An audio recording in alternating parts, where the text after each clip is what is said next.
Transcendent to opinions, we find the facts in imagination in our lighthearted relationship with the subconscious mind.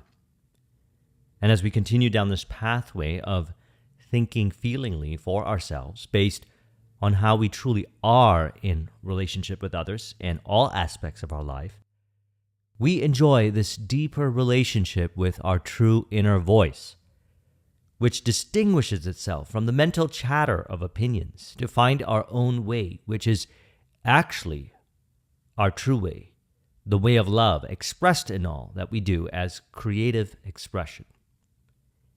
Now, in today's video, I want to discuss The Subconscious Speaks by Erna, Ferrell, Grabe, and Paul C. Ferrell, in which they state, "The subconscious is through which the divine has chosen to function. It is the medium through which we are able to establish contact with the universal subjectivity.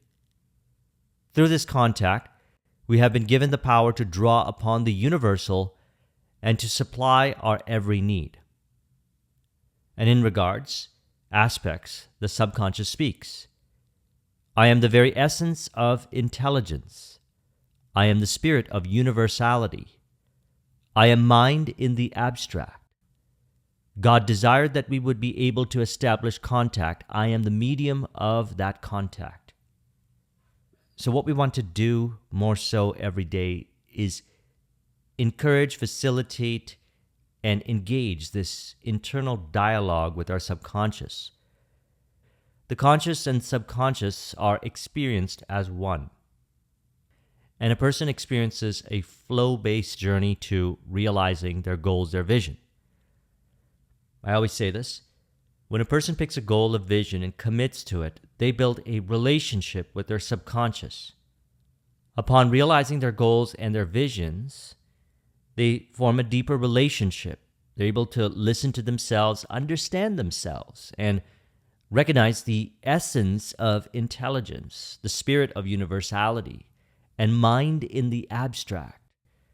They're able to let go of confusion, mental chatter, or inaccurate thinking patterns in relation to the different aspects of the journey, people, environment, circumstance, and information, and connect to the true and accurate meaning, beliefs, interpretations found within via intuition.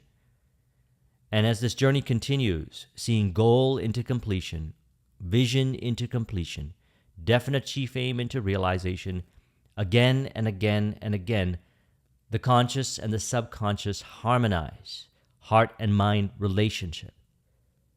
So let's talk about the sequential key ideas that they share in this book in relation to setting goals, to further encourage this relationship with our subconscious mind, which today we further discuss in relation to the video that I released on Tuesday. I recommend watching it, in which we spoke of the illuminating light of the subconscious. I'll put a link in the description to that video. And so what I've done is I've gone through the book and I've pulled 8 key sequential ideas in regards to working with bringing forth our goals, visions, definite chief aims, to working with a deeper degree, our relationship with the subconscious mind. See, what we find is if a person overthinks, overanalyzes, has too much thinking going on that is creating unnecessary friction, they might find it challenging to engage in a conversation with themselves in which they can suggest to themselves, which is why it's important to value the journey and the destination.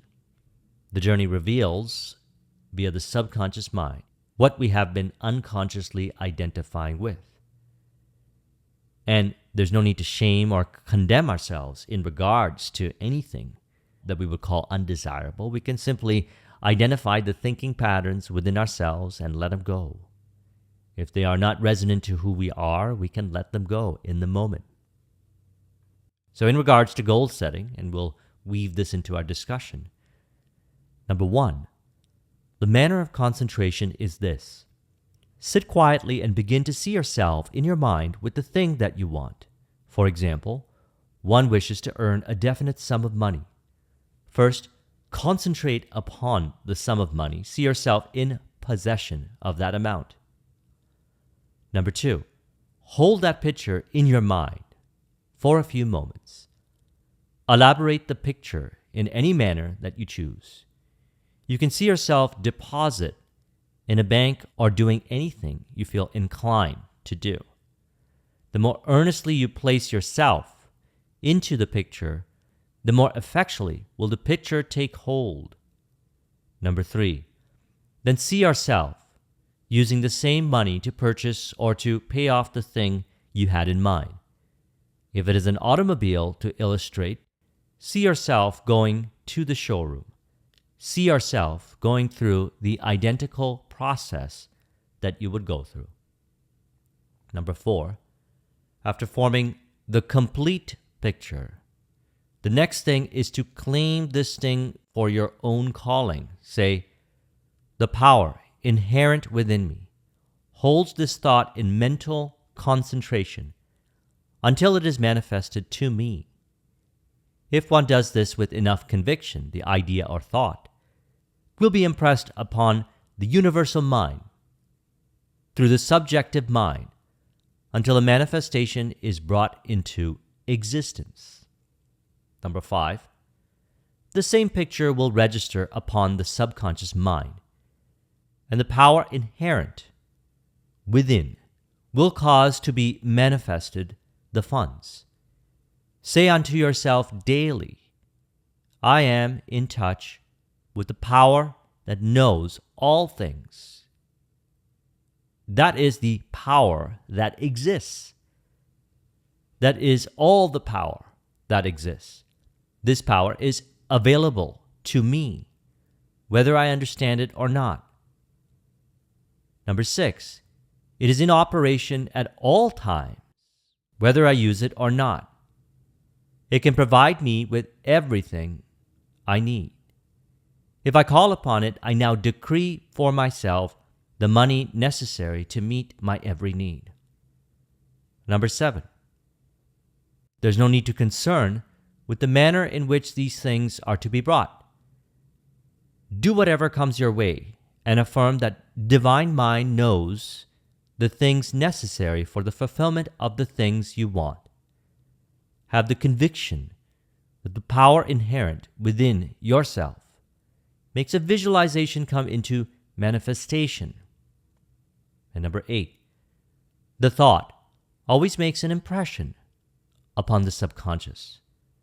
The subconscious imparts this impression to the great universal. The universal always responds. People seek to know exactly what they want. The subconscious is then able to carry out their ideas because their minds have a definite concept with the thing they want accomplished. Now, if we go back to the beginning here, in which it states, the subconscious is through which the divine has chosen to function, and it is the medium through which we are able to establish contact with the universal subjectivity. Through this contact, we have been given the power to draw upon the universal and to supply our every need. This includes information and anything that we need to bring forth our vision. It is found within. A person can literally go through life by receiving via intuition. A person can literally return back to this childlike way of being and listen to their intuition exclusively in relation to different aspects of the journey and form conclusions, which are true and accurate conclusions based on how they actually are in relation to their goals and their visions. The facts are found in imagination, and although we can look around to see what the opinions are, and perhaps some of these opinions are resonant to how you are, and the different aspects of the journey in relation to your goal and your vision, what I would like to further encourage is thinking for yourself, recognizing the facts in your imagination as the source of what we see here, expressed accordingly. All was sourced from within. Through the identification with these true and accurate beliefs found within, the five sensory rearrangement sometimes I refer to this, is allowed to occur lightheartedly so. And the reality of it is reflected as the outer aspect of the facts in our imagination, which is found through this relationship with the subconscious. As subconscious speaks, I am the very essence of intelligence. I am the spirit of universality. I am mind in the abstract. So we relax and allow the intuitive interpretations to be received from within. Recognize and say to yourself, on the path to the vision realize, I have faith in intuition as it automatically compels me into expression. You'll find yourself having certain experiences that stimulate certain ideas, inspiration, and so forth. Life becomes flow-based. Life becomes childlike again. We encourage the curiosity, which is to me a healthy relationship between the conscious and the subconscious. Subconscious speaks. The mind receives intuitive ideas, hunches, inspirations, decides upon, and it is further encouraged upon the subconscious mind. And the cycle continues into higher degrees of expression of how a person truly is. Recognize that you are inspired from within, and you are complete within. And this bliss relationship between the conscious and subconscious, more so every day, surrounds you as symbolic representations, relationships, life experiences, etc. Sometimes I get asked the question, when a person has realized certain goals and visions, what else is there in life? Well, life is imagination, and the world of imagination is infinite. Body is an expression of mind. The five sensory experience is refracted from mind.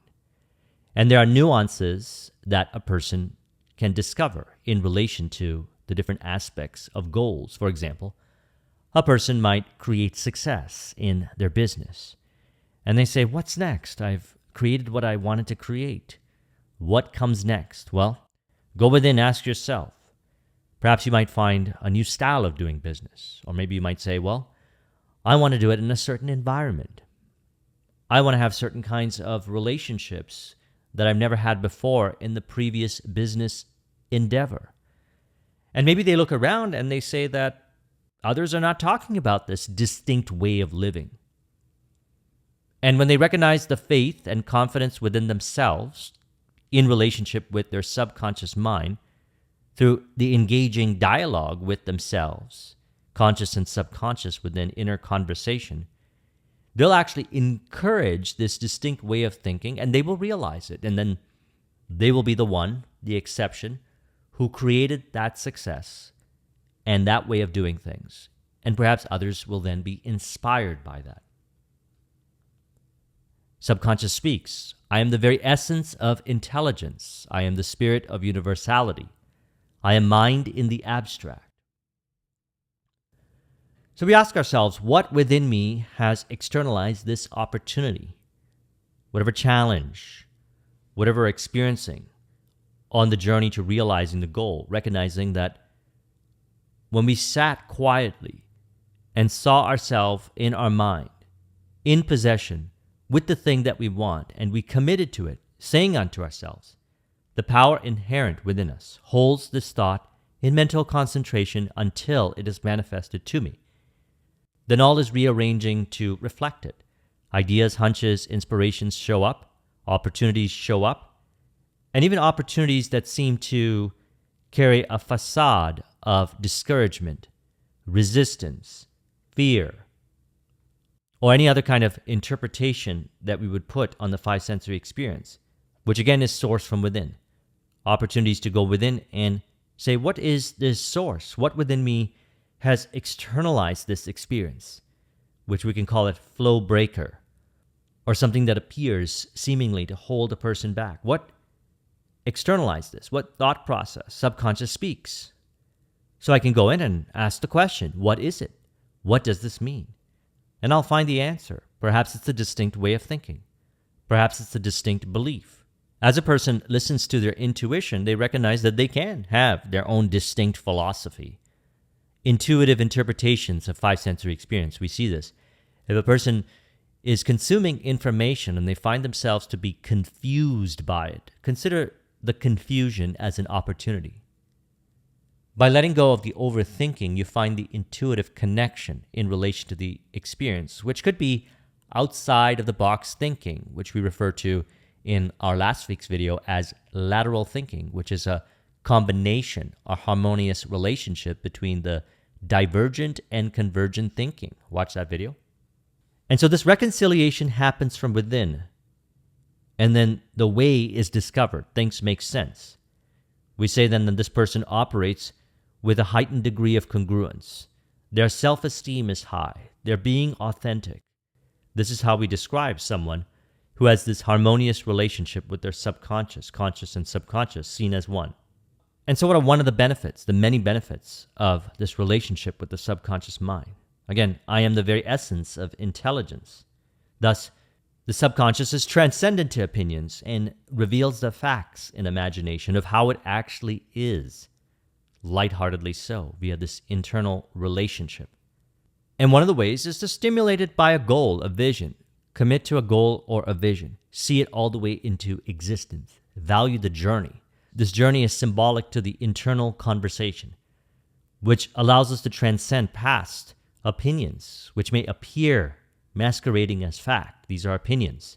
To find the facts in imagination, be out this lighthearted relationship. Because as we realize our goals and our visions and we continue down this path, we realize this is a relationship that plays out within.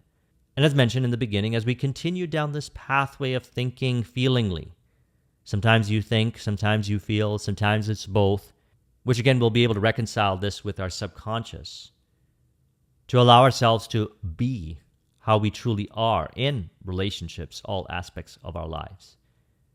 And I recommend actually watching the spiritual alchemy process.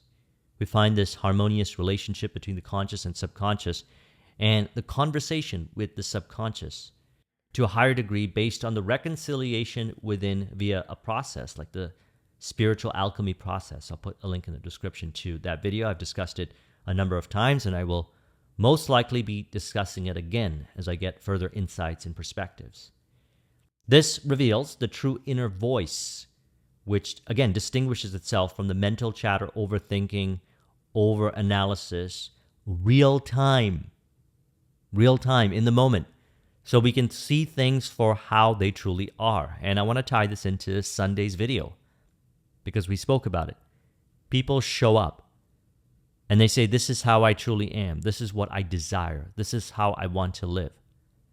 And as a leader, we represent them in our mind's eye as that person. And they may say things that appears as doubt, indecision.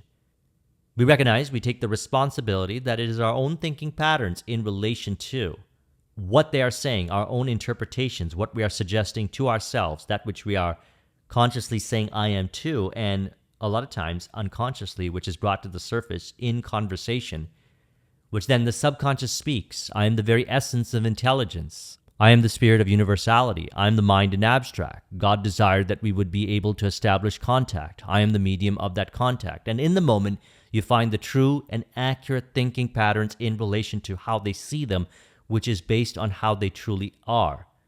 Watch that video on Sunday, and you represent them in your mind's eye as that way. Subconscious speaks.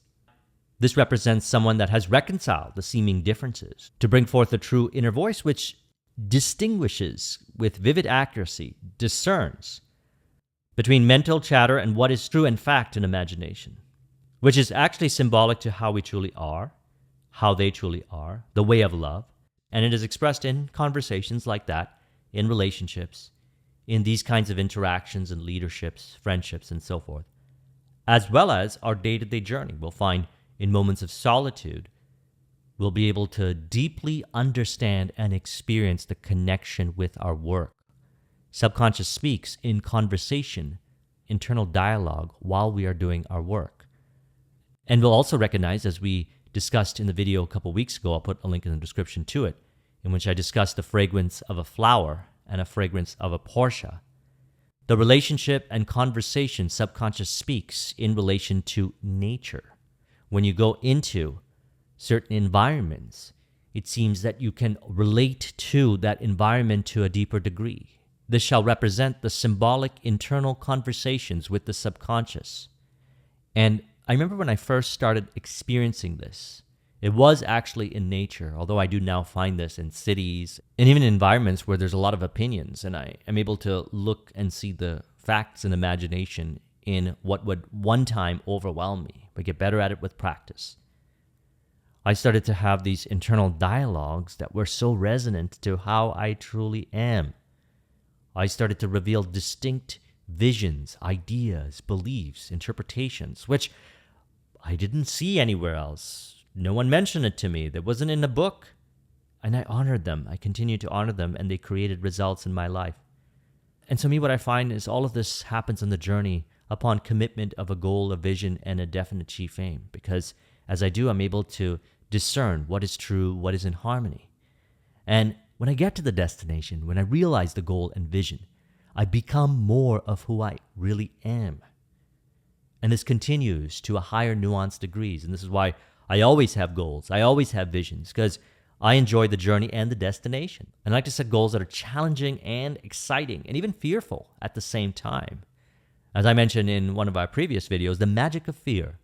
I see fear as an opportunity. We discussed it from the perspective of the hero's journey, Joseph Campbell. I'll put a link in the description to that video, in which opportunities had presented themselves. As mentioned earlier, what within me has externalized this opportunity to reconcile within myself? For me, it was in public speaking. I'll put a link in the description to that video. Via the subconscious inner conversation, the relationship, I was able to discover the true and accurate thinking patterns in relation to the different aspects of public speaking and identify with that thinking pattern as I started to experience to higher degrees flow, fun, and joy in public speaking. I was thus then able to transmute the energy in regards to fear to love, discovering that I truly love being the way that I am in those experiences as a result of the conversations, relationship with the subconscious. So I trust you found this video to be helpful. Let's go ahead and conclude this with an auto-suggestion to further encourage. We can say, I recognize through the ability to converse with myself the fact that reality is affirmation in mind. I'm able to suggest to myself, and through the conversation, which is stimulated by the subconscious of what to say, how to say, I'm revealed consciously the ways of encouraging how I truly am. The subconscious speaks to encourage the conscious mind. The conscious mind speaks to encourage the subconscious mind. And together they continue this journey to higher degrees of reconciliation, experienced as symbolic representations of success, prosperity, in the outer aspects of life, recognizing the reality is reflected as the outer aspect of the facts in imagination. If you would like a copy of this mind map, the link is in the description. Thank you very much for watching. I'll talk to you soon. Take care.